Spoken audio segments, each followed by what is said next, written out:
So before I talk about డిమాండ్రీ, అజయ్కి ఒకసారి అజయ్ ఇప్పుడు అలా పొగట్టం పోయిన వాళ్ళ గురించి పొగుడతారు ఫస్ట్.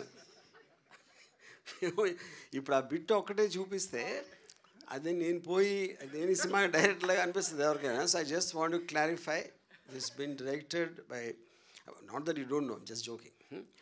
నేను మా బాస్ ఇదే ఫస్ట్ టైం అనుకుంటా. అంటే వేరే ఫంక్షన్ ఇలా ఫస్ట్ టైం.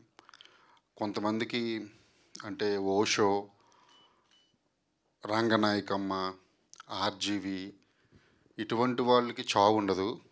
ఎందుకంటే చచ్చిపోతారు, ఏదోలా చేస్తారు. కానీ వాళ్ళకైతే కొన్ని అంటే ఇప్పుడు మనం హిస్టరీ క్యారెక్టర్ని చాలా వాటిని ఎలా అయితే మాట్లాడుకుంటున్నాము ఇప్పటికీ, అలాగా వాళ్ళ క్యారెక్టర్ని వాళ్ళ ఫిలాసఫీని కొన్ని వందల సంవత్సరాలైనా మాట్లాడుకుంటూనే ఉంటారు. ఇంకెక్కువ అవుతుంది అప్పటికి.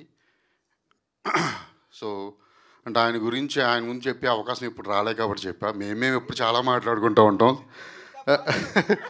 నేను అనేది సార్ అదే చెప్తున్నాను సార్, మీరు ఉన్నా పోయినా మీది మేము మాట్లాడుకుంటూనే ఉంటాం సార్ అని నేను అంటే అంటే నాకు ఈ అవకాశం ఎప్పుడు సార్ సార్ నాకు రాలేదు సార్ ఇది అవకాశం. అందుకే నేను చెప్తున్నా.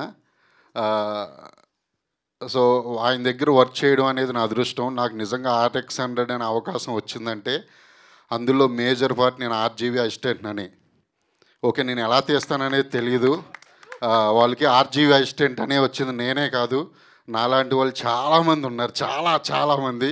మీకు అందరికీ తెలిసి ఇండస్ట్రీలో ఎవరున్నారు ఆర్జీవి అసిస్టెంట్లు ఇక్కడ కానీ బాలీవుడ్ కానీ, అందులో నేను ఒకరిని. Thank you sir.